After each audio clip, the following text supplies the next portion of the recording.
see how I like. You speak to Jodeci or Puffy or any of them niggas. They been at my house. They all see me. They all know I'm a big nigga. Yeah. Girl, ain't nobody paying him no mind, because everybody know he on them Superman pills you buy at the gas station. I don't hear nobody out there. Hold it down.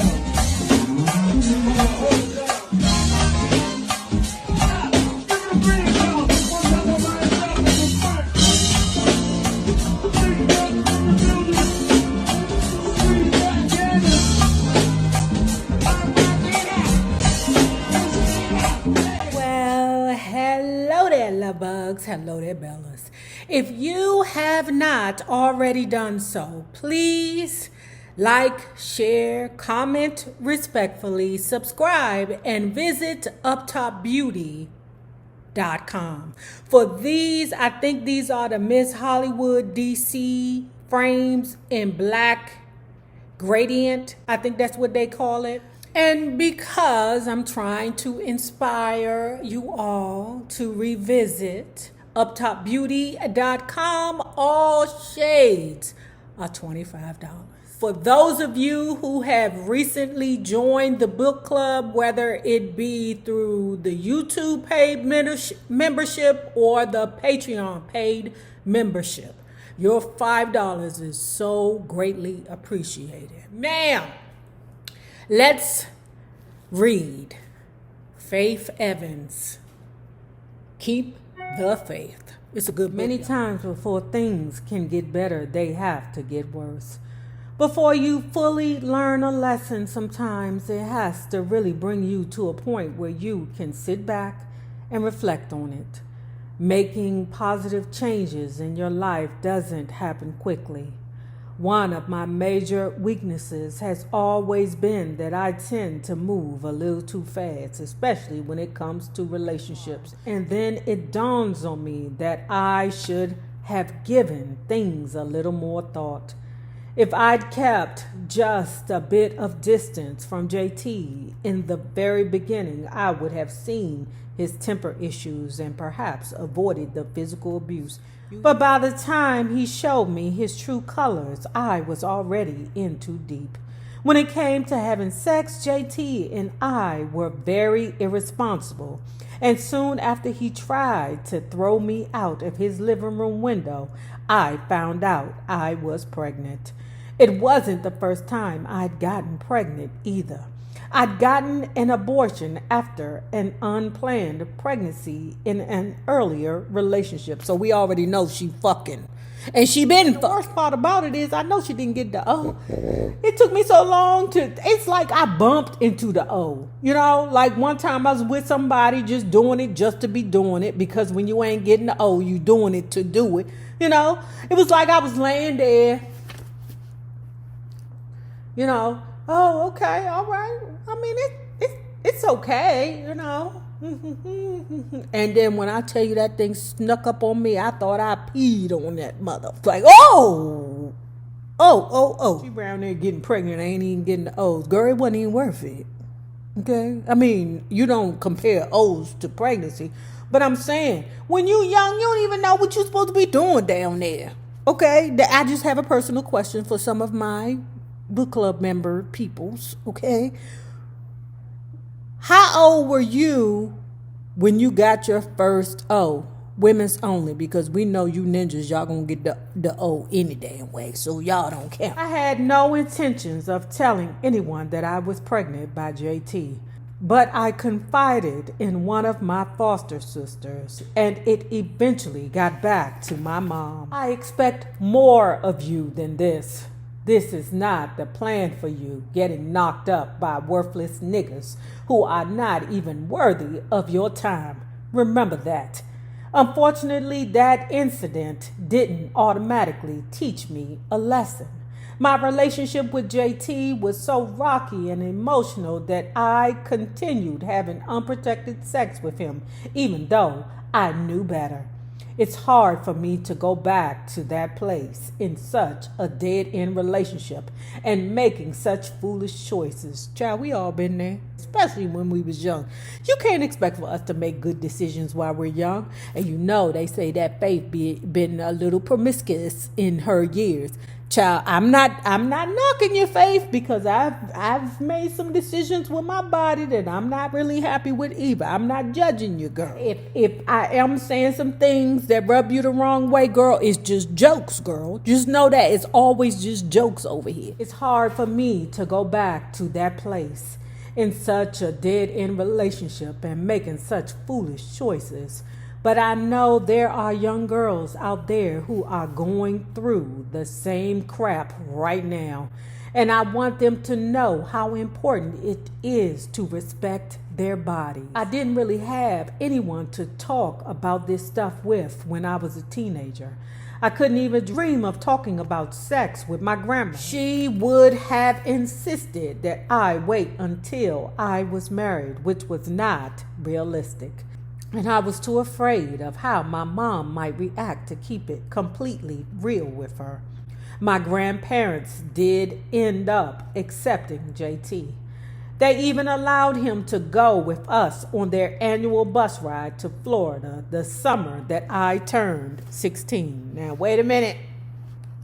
Girl, let me take it back. I'm not going to judge you, Faith. I'm not going to judge you. But damn, girl, you making it seem like your ass was out there doing a hoop-de-coo by 12 or 13. And then who the fuck am I to talk? My goddamn mother had me at 15. That means for sure that she was fucking at 14. And from what I understand, my mom was 12 when she met my dad. Child, let's move forward. Anyway, let me tell you something about this dude. Ooh, JT. Ooh, he's a spicy thing, okay? Child, so they down there in Florida. JT over there in the hotel.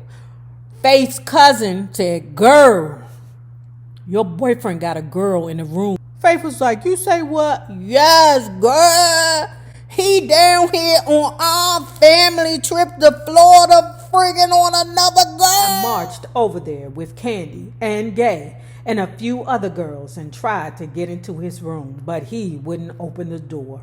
The rumor was that he'd had a local prostitute in there. Oh, you can't stop that. There are a lot of kinds of different demons inside of men. You got the drug demon. You got the domestic violence demon. You got the you may be young, but you're ready demon.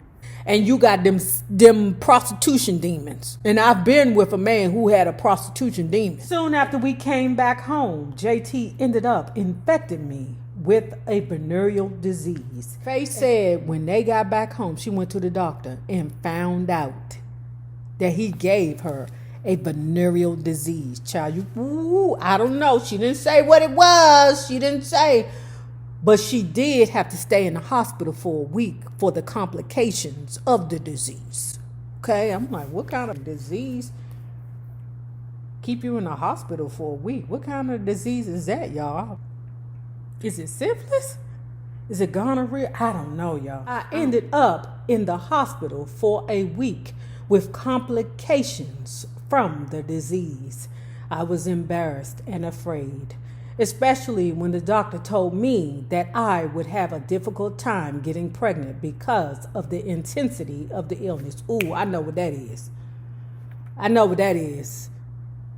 It's not gonorrhea. It's not syphilis. Is it syphilis? Is it chlamydia, y'all? Is it chlamydia?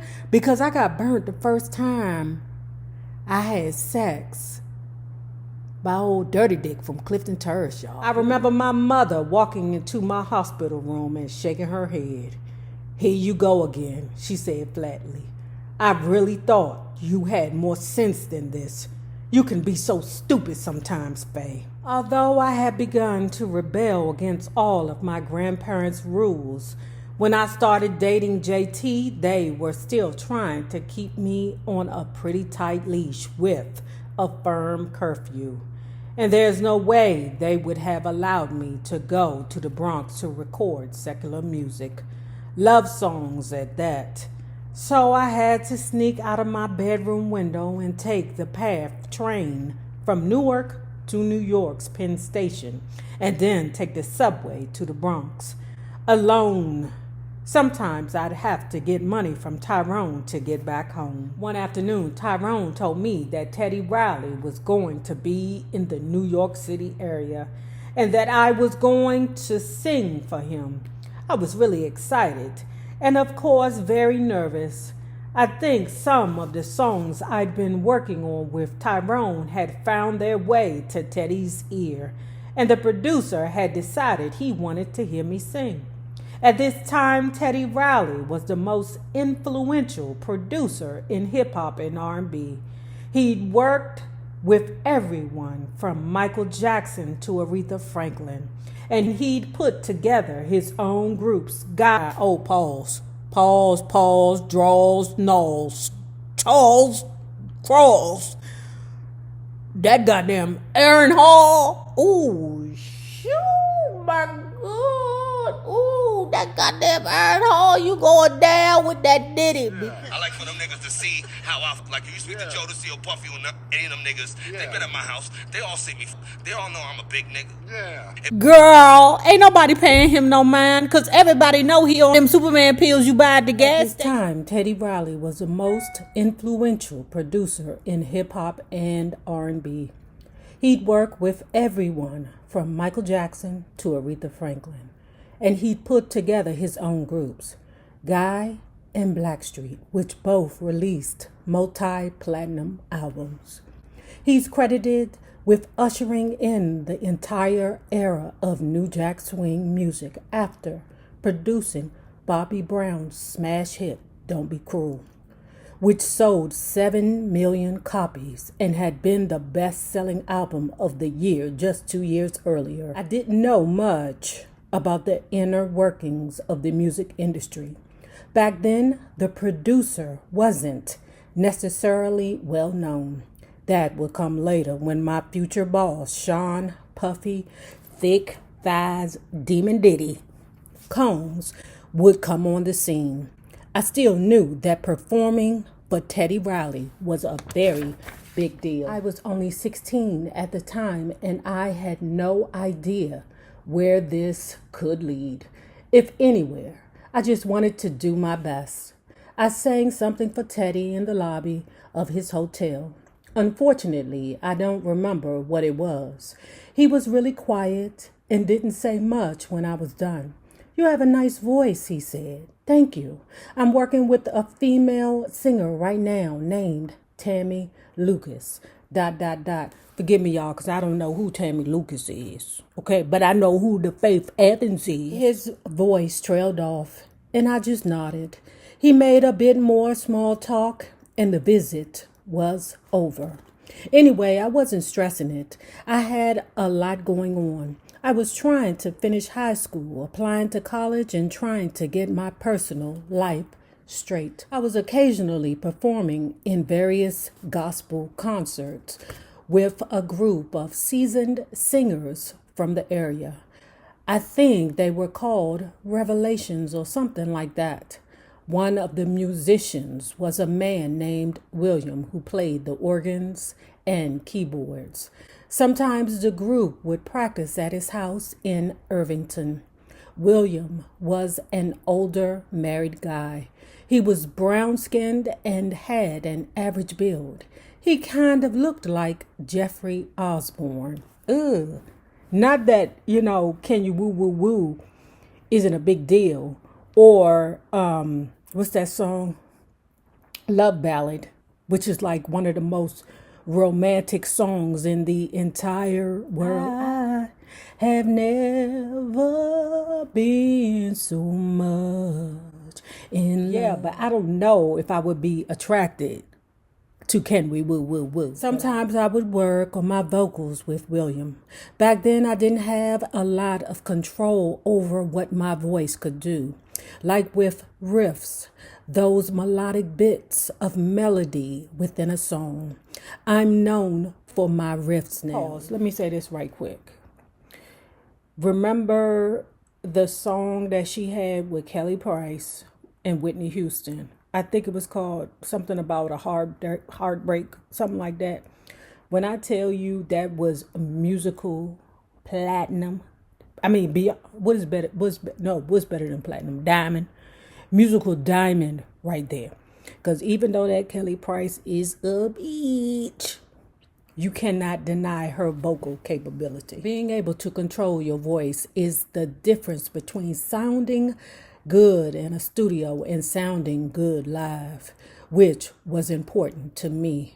William and I would practice running the scales, and he would encourage me to listen to music by Vanessa Bell Armstrong and BB and CC Winans. As I continued to rehearse with the group, William and I became cool. I began seeing more and more of William as we worked together, and our professional relationship turned into a personal relationship. I was 17. William was 35, and he was married. Damn, Faith. This better than a Sister Soldier book if I ain't never read one before in my life.